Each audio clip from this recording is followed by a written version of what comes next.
Kita beralih kepada pembangkang penutup bagi mewakili UKM. Saya persilakan Yang Berhormat Muhammad Daniel Baharudin. 7 minit. Tes, buat suara. Biru di sini. Lampu biru ini mengganggu, apakah mungkin kita bantu sedikit?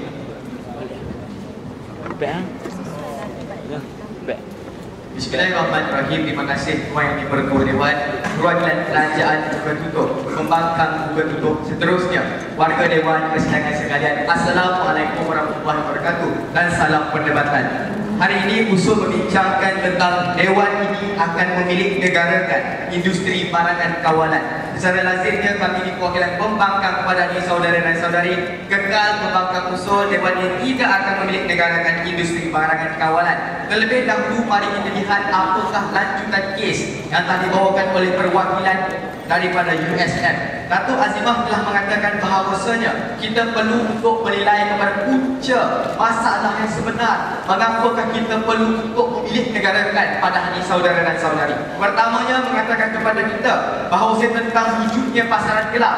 Kedua, mengatakan tentang wujudnya penyorokan barang saudara dan saudari. Jadi, saya tanya kepada anda semua, jika kita memilih negarakan sekalipun, apakah jaminan mereka di kawasan kerajaan perkara sorok barang, perkara pasaran gelap ini hari sekalian boleh untuk kita selesaikan? Yang pertama, adakah juga mereka di perwakilan kerajaan untuk mengatakan selama ini kita tidak ada mekanisme kawalan, kita tidak ada PDRM, kita tidak ada TUDM yang mengawal sempadan dan maritim untuk mempantas penyeludupan ini, saudara dan saudari. Inilah masalah mereka di perwakilan kerajaan menutup hadirin sekalian. Saya kira mereka tidak pernah melakukan mekanisme lanjutan pun daripada kes yang dikeluarkan oleh kerajaan membuka.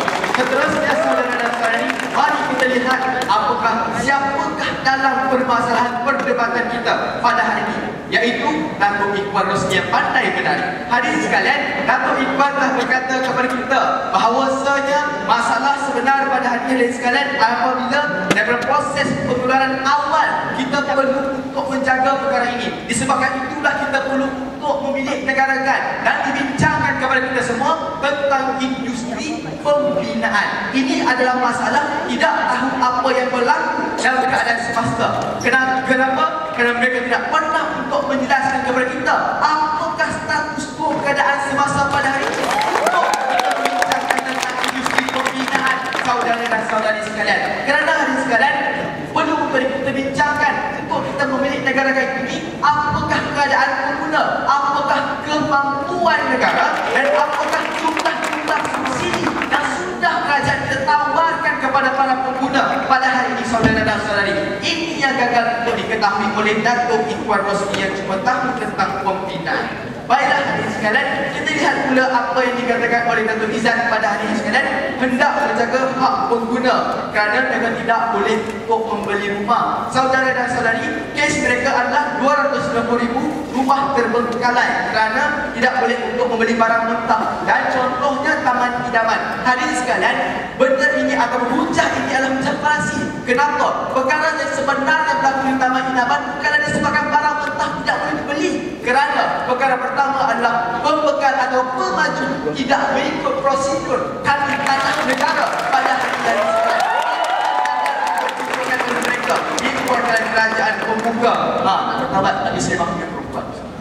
Yang berhormat, dalam isu subsidi ini anda perlu bersetuju apabila kerajaan memberi subsidi dan kita menswastakan, bermaksud tanggungan kerajaan untuk subsidi ini semakin meningkat.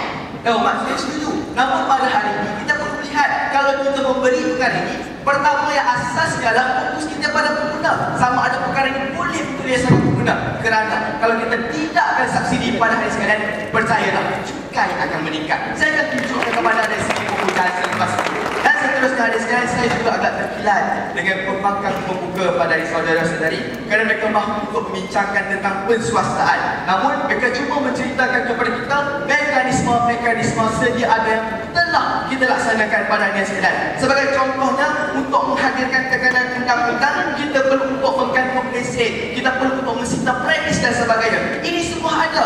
Akta pencatutan, akta kawal harga, akta timbangan sukat dan wahimah sekalipun, akta persaingan juga akan kita laksanakan. Ini semua mekanisme yang sudah ada. Kenapa mahu dibincangkan oleh mereka di perwakilan pembangkang terbuka pada hari ini? Mungkin tak ada masa untuk betulkan. Baiklah, kes lanjutan kami di perwakilan pembangkang penduduk pada hari-hari sekalian. Jikalau mereka di perwakilan pembangkang terbuka menceritakan kepada anda semua tentang bebanan kerajaan, mereka tidak pernah untuk memfokuskan kepada anda semua bebanan kita semua pada hari saudara dan saudari. Pertamanya, perlu untuk kita lihat, kalau tidak kita untuk memilih negarakan pada hari sekalian, kita lihat hutang negara kita.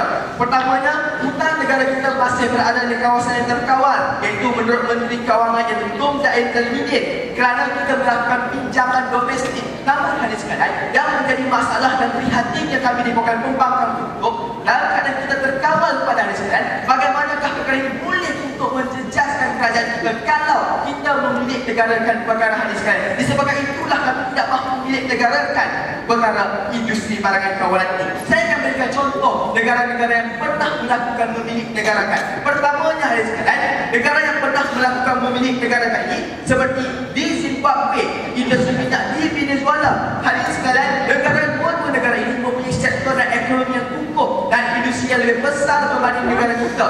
Dan namun ada persamaan yang dihadapi oleh negara-negara ini selepas mereka melakukan memilih negarakan industri barangan kawalan mereka. Kenapa hari sekalian mereka telah menggunakan tenaga kerajaan sama ada untuk menggunakan wang pembayar cukai kita semua pada hari sekalian untuk mengambil alih syarikat-syarikat yang sedia ada. Dan hari sekalian, guna tenaga ini akan menyebabkan pertamanya, memang kita tahu harga di negara-negara itu akan turun. Namun hari sekalian, harga barang yang rendah ini akan menyebabkan kerajaan pada hutang yang tinggi dan perkara ini akan menyebabkan inflasi di negara-negara ini. Dan akhirnya sekalian, bagaimana cara membuat negara ini untuk memulihkan ekonomi mereka?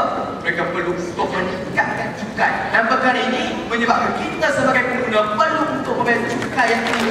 Sebab itulah saudara-saudari kami di Pembangkang Penduduk tidak bersetuju untuk kita meniagakan industri barangan kawalan, kerana akhir sekali kita yang akan terbeban. Seterusnya saudara dan saudari, saya akan ceritakan kepada anda tentang isu makanan. Tahukah anda menurut Pertubuhan Bangsa-Bangsa Bersatu, peningkatan penduduk makin bertambah dan sebanyak 7%. Peningkatan penyediaan atau stok makanan kita cuma sebanyak 4% sahaja saudara dan saudari. Dan seterusnya sekarang kami tunjukkan kepada anda, walaupun permintaan makanan ini bertambah, jadi bagaimanakah bila kita memilih negarakan isu ini sekalian boleh untuk memenuhi kehendak-kehendak pengguna kita, untuk memenuhi stok-stok mereka pada hari sekalian. Itu yang gagal untuk mereka bincangkan di ketiga-tiga delegasi yang sudah kami ceritakan kepada anda bebanan kepada pengguna dan penduduk kita pada hari sekalian. Mohon agar usul dari perwakilan UKM diterima hukum pada hari saudara sekalian